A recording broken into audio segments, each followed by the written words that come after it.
बहुत समय पहले की बात है। एक छोटे से गांव में एक छोटा सा बच्चा था जिसका नाम आदित्य था।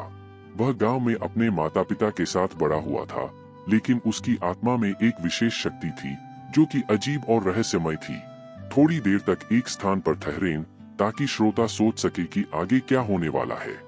एक दिन आदित्य ने गांव के पुराने वृक्ष के नीचे बैठकर अपनी आत्मा की शक्ति को महसूस किया। एक चमकती हुई रोशनी उसके चेहरे पर मुस्कान बिखेर रही थी। धीरे धीरे कविता की तरह आगे बढ़े ताकि श्रोता समझे कि कहानी बढ़ रही है। उसी समय एक विशेष पत्ती गिरी और उसने आदित्य को एक नया जीवन देने का वादा किया। आदित्य ने हृदय से स्वीकार किया और अचानक वह एक नई जगह पहुंच गया जो पूरी तरह से अजीब और रहस्यमय थी। थोड़ी देर के लिए रुके जिससे श्रोता समझ सके कि आदित्य का जीवन कैसे बदल रहा है। उसने एक जंगल में एक पुराने मंदिर को देखा और उसमें गहरे अंधकार से बच्चों की चीखें सुनाई दी।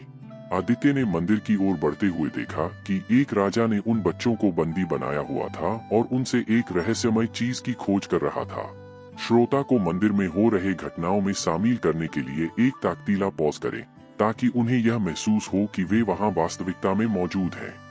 राजा ने आदित्य को देखा और उससे उस रहस्यमय चीज की मदद करने का अनुरोध किया। आदित्य ने स्वीकार किया और उसने अपनी आत्मा की शक्ति से राजा को उस रहस्यमय चीज की पहचान में मदद की।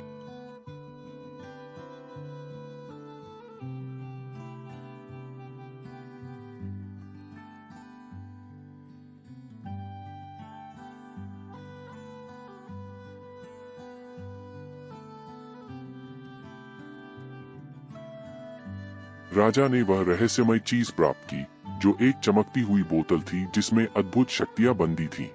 राजा ने उस शक्तिशाली बोतल का उपयोग करके अपने राज्य को सुख शांति से भर दिया और उन बच्चों को भी आजाद कर दिया। कहानी के महत्वपूर्ण मोड़ पर एक स्थिति बनाएं और थोड़ी देर के लिए ठहरें ताकि श्रोता को यह महसूस हो कि कहानी आखिर कहानी में कैसे पहुंच रही है।